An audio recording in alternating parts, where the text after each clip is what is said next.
Irmãos e irmãs, poderíamos dar como título a essa conversa do Padre: celebrar e viver a palavra. Vamos repetir?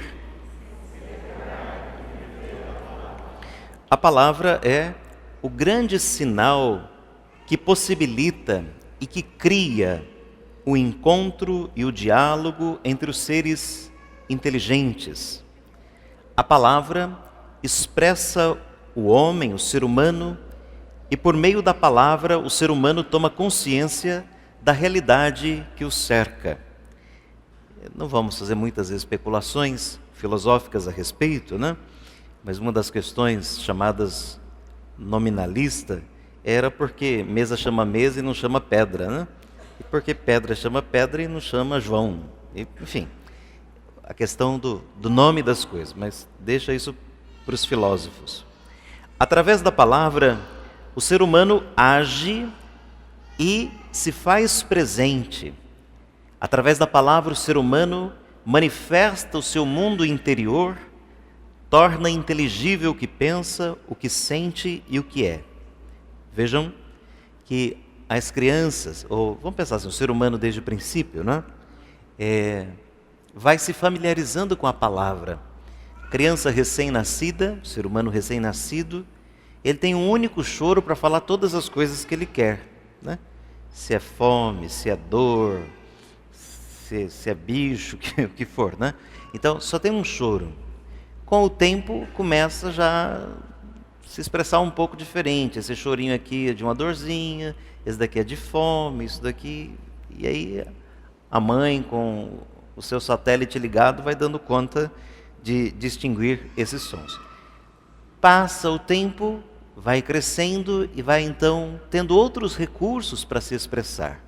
Então, com o tempo, já um pouco maior, pode dizer: quero isso, quero aquilo, sinto aquilo, e assim a gente vai se familiarizando com a palavra e a gente vai conseguindo falar, dar nome, expressar o interior, expressar aquilo que pensa e sente. É importante que a gente avalie com justeza e dê a devida importância às palavras que nós expressamos. E aqui na celebração litúrgica, muito mais ainda. Veja, a palavra é importante. Então, por que disse essa palavra e não aquela palavra, né? O duro é quando você está conversando com alguém usa uma palavra meio despercebida, mas uma palavra muito dura. Então, às vezes você conhece a palavra e se sente mais ofendido do que a intenção da própria pessoa. Lembro-me aqui de um atropelo de um colega que hoje já é padre, em algum lugar do mundo. Ele ouviu no seminário uma palavra bonita. Tem palavras que são bonitas, assim, a gente escuta e elas causam qualquer coisa na gente, né? E ele ouviu uma palavra bonita, ele estudava numa escola fora do seminário, e naquele dia a professora estava meio sorumbática, mocambúzia, assim, meio para baixo, meio, né, talvez com dor de cabeça, enfim. E daí ele tentando, né, ser agradável, porque ele era uma pessoa agradável, e é ainda, ouviu uma palavra durante a semana e guardou a palavra e soltou a palavra, né? E disse assim à professora: professora, parece que hoje a senhora está meio esclerosada. Então ele criou uma confusão do tamanho de um bonde, né? Ele achou que aquilo era a melhor expressão para o sentimento que ele vivenciava e não era. Então, às vezes, tomar cuidado com as palavras que a gente usa, né? Mas voltemos, na celebração litúrgica, tomar cuidado também, né? A palavra é quem nos reúne, a palavra é quem nos forma. Cristo Jesus é a palavra de Deus que se encarnou e habitou entre nós. Este momento da liturgia da missa é o momento da palavra. Temos duas mesas no espaço litúrgico, na mesa, o altar da refeição, do sacramento, do pão e do vinho, e a mesa da palavra. Não há sacramento sem palavra. Não há sacramento sem palavra. A palavra de Deus, falada ou ouvida, ela exige sinceridade. Então, mais que ouvir, que é um ato do ouvido, nós precisamos escutar, pôr para dentro essa palavra e deixar que ela vá encontrando outros espaços e vá formando em nós um ser parecido àquilo que Deus quer de nós. Então, não meros ouvintes, mas praticantes da palavra. Para o cristão, a palavra de Deus não é uma mera letra impressa na Bíblia. A palavra de Deus, a Bíblia, ela não só evoca, mas ela expressa, ela significa efetivamente a palavra de Deus. Mas, irmãos e irmãs, alerta, atenção, a Bíblia não é a única palavra de Deus. Vamos repetir isso?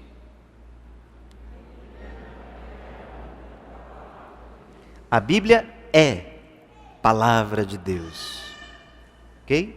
Ela é palavra de Deus, mas não é a única palavra de Deus, porque Deus foi se revelando.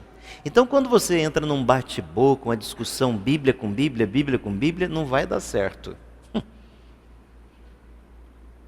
Não é guerrinha de versículos, não é ping-pong de versículos, mas a palavra que se revelou em Jesus. A revelação de Deus se encerrou com a morte do último apóstolo, João, lá pelo ano 90 e pouco da era cristã, já faz tempo. A revelação que Deus tinha para revelar. Hoje temos a compreensão, a acolhida dessa revelação. Então, Deus deu à igreja o seu Espírito e deu à igreja a autoridade para interpretar, para comunicar a sua palavra ao mundo. Então, a criação, por exemplo, é palavra de Deus. A criação é palavra de Deus. E o Espírito fecunda a gente, o Espírito faz com que a gente leve adiante a mensagem do Senhor. Mas avancemos. A Bíblia, portanto, é palavra de Deus. Ela torna viva a presença de Deus. Ela expressa a palavra de Deus. Não é uma oração de quem pede uma manifestação, ela é. E até na liturgia, quando nós ouvimos a palavra, ouvimos o Evangelho, é Cristo quem fala. Usa a boca da gente, né? do leitor, a boca do padre, a voz do padre, o som que a gente tem, mas a palavra não é nossa. O que é uma palavra sem som? E pode ter um som sem palavra. Nós somos apenas som, voz, como João Batista. Ele era uma voz que clamava no deserto, mas ele não era a palavra. A voz de João anunciava a palavra que é Cristo. Então, nós somos instrumentos da palavra. Avançando mais um pouquinho, através da Bíblia, a igreja se manifesta como uma comunidade da palavra. E ao mesmo tempo ela mostra que a palavra que ela proclama não é algo próprio dela, mas algo que Deus lhe comunicou livremente. Nós não vamos nos reunir para ler um texto bíblico e discutir ideologias. Nós vamos nos reunir, invocar a presença do Espírito Santo e ouvir o que Deus está falando para o seu povo. Que leitura fabulosa, modo de dizer, né?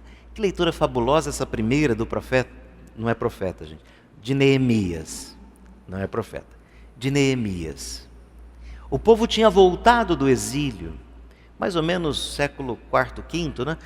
Ano 440 a.C., tinha voltado do exílio, tinha voltado para a sua terra, para a sua Jerusalém querida. E daí, numa praça, puseram um pequeno palco, um estrado de madeira, e sobre ele Esdras, sacerdote, proclama, lê o livro da lei, vamos dizer que a Bíblia.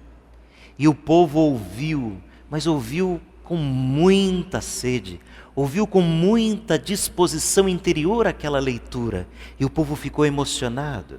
E a leitura foi desde o nascer do sol até o meio-dia, e ao terminar a leitura e a explicação, o povo estava chorando, aclamavam, levantavam suas mãos, louvavam a Deus, choravam, diziam amém, amém, aceito, concordo. Tocou-nos a palavra do Senhor. Uma verdadeira liturgia, uma verdadeira liturgia. Se eu me lembrar, no final da conversa, eu conto o final da leitura. Senão, já tá bom. Avançando mais um pouco. Celebrar a palavra aqui, no culto litúrgico, é revelar os planos que estão escondidos de Deus, para despertar uma fé mais profunda. Vejam, todos que estamos aqui agora, ouvimos a mesma palavra, o mesmo som, mas pode ser que sejamos alcançados só por aquilo que nós somos capazes de alcançar. A palavra não vai produzir a mesma coisa em todo mundo, da mesma forma. Mas é o mesmo sentimento, é o mesmo Espírito que está aqui, que vai tocando os corações, que vai quebrando aquele solo duro dos corações, que vai gradeando os corações, que vai tornando mais fofa a terra, mais capaz de receber tanto a chuva do Espírito, quanto a generosidade da semente da palavra. Aqui, a palavra de Deus é semeada. Aqui, a palavra de Deus nos alcança. Ela deve ser valorizada. Não deveríamos nunca tomar decisões sem antes consultar, não os búzios, nem sei que troço é isso, consultar a borra do café, o horóscopo, mas não deveríamos fazer as coisas sem antes consultar a vontade de Deus, a sua palavra. O que Deus quer para a gente. E a leitura forte e verdadeira não é de adivinhação. Vamos ver o que Deus tem para me dizer hoje. Ainda bem que aqui apareceu uma coisa boa para mim, viu? Deus está conosco. Mas se ele falasse, se fosse de Judas, que saiu, pegou a corda e se enforcou, já pensou? Então, não é uma leitura assim. Deixa isso para quem vive jogando com a vida. Nós precisamos conhecer. Sabe quando você recebeu uma carta bem boa, daquela assim que tocou, você guardou? Pode ser um e-mail. E daí você sabe cada letra, cada palavra da carta. Aí quando você está mais ou menos, você vai lá e lê de novo aquela carta e vai direto naquela frase mais aconchegante. E faz tanto bem. E você vai uma vez, e vai outra vez. Parecido com aquela música, com aquela poesia que você tanto gosta. Não se cansa de ouvir e toda vez vai. E quando chega naquele momento, te toca mais profundo. Assim, a palavra deve ser valorizada. Assim, a gente deve conhecer a palavra para voltar a ela, para se colocar em oração e perguntar a Deus o que Ele tem a nos dizer diante do que a gente precisa fazer. Ele vai nos falar, porque Deus não está mudo. Deus não está de quarentena. Deus está com a gente e a sua boca continua pronunciando a sua palavra. Essa palavra é presença de Deus aqui na assembleia, nesse grupo de pessoas que está reunido para celebrar. A palavra também não é um anúncio de algo desconhecido, mas uma repetição deliberada de um evento esperado. Quanto mais conhecida a palavra de Deus, quanto mais ela é apreciada, quanto mais ela diz, melhor ela é celebrada. É bom quando a gente vai numa celebração e a gente diz assim: eu entendo o que estão dizendo e vou dizer a frase dessa forma, mas fiquem tranquilos, vocês e eu. Nossa, parece que o padre falou para mim. Deus usou a boca do padre, a situação, e você estava aberto o suficiente para ser tocado naquele ponto. E pode ser exatamente um ponto assim, bem à margem, uma coisa bem lá longe.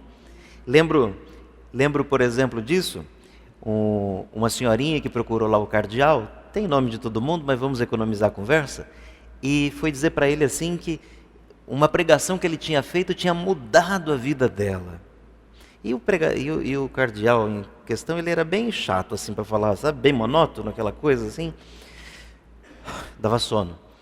E ainda, mais que eu, ele ainda lia assim, eu ainda deixo aqui que fica mais distante, dá uma disfarçada, Então, ele ficou curioso, mas senhora, o que foi que eu disse que mudou a sua vida? E ela falou assim para ele, foi aquela hora que o senhor falou assim, vamos mudar de ponto. Estava no ponto 1, ia para o ponto 2, ele falou, vamos mudar de ponto. Veja, mudar de ponto de vista, mudar o ponto da minha vida, mas isso não era a palavra que ele tinha preparado, era só um nada. E foi desse nada que Deus usou para mudar a vida daquela pessoa. Então, quando a gente está aberto, pode ser que na saída, uma palavra que você escutou de alguém na conversa paralela, seja a voz de Deus orientando você, encaminhando você, desde que esteja aberto ao Espírito. Deus fala, Deus não está mudo, Deus não está de quarentena. Assim, a igreja organiza a liturgia para que o evento ocorra. A palavra, repito, não é um anúncio de algo desconhecido, mas é a repetição de um evento esperado. Quanto mais conhecida a palavra de Deus, quanto mais ela é apreciada, eu dizia e repito, melhor nós vamos celebrar a palavra. Porque celebrar significa possuir a palavra e ser possuído pela palavra. Deu certo. Voltando ao final da primeira leitura. E qual é a graça? O povo ficou emocionado, ouvindo aquela palavra sendo narrada por cerca de 5 horas. Hoje, quando alguém chora, né, é porque o padre falou meia hora a mais, né, está chorando de raiva, né, porque falou demais, demorou, né? Mas ali havia uma empolgação do espírito, digamos assim. E o que disse Neemias e Esdras ao povo? Disse assim: olha, não fiquem tristes. Não fiquem tristes. Hoje é o dia consagrado ao Senhor. Não fiquem tristes. Voltem para a casa de vocês e tomem uma boa refeição. Compartilhem daquilo que vocês têm. E fiquem felizes, alegres, porque hoje é um dia consagrado ao Senhor. Não é dia de tristeza. E essa alegria do Senhor, de ver vocês tocados pela palavra, de ver vocês dominados pelo Espírito, essa alegria do Senhor de ver vocês reunidos em nome dEle, da palavra, será a força de vocês. Sair da igreja para levar a alegria da palavra. Sair da igreja para compartilhar aquilo que a gente tem. Sair da igreja cheio daquilo que a gente aqui veio para receber e recebeu. É um bom conselho para todo dia, para a gente sair transbordando aquilo que a graça de Deus encharcou o coração da gente. Termino. Essas reflexões todas dizem respeito ao evangelho desse terceiro domingo, no qual Cristo é apresentado na sinagoga de Nazaré, lendo um trecho do profeta Isaías e proferindo uma perfeita homilia. Vejam, na primeira leitura foi do nascer do sol até o meio-dia. A perfeita homilia de Jesus é uma frase desse tamanho. Hoje se cumpriu esta escritura que vocês acabam de ouvir. Ouvir a Bíblia na igreja é ouvir Cristo atuando agora na vida da gente. A gente não ouviu uma história do passado. A gente está ouvindo um acontecimento sendo atualizado neste momento. Felizes todos quantos não só ouvem, mas escutam a palavra do Senhor. E alegres vão comunicar tudo isso que receberam. Louvado seja nosso Senhor Jesus Cristo.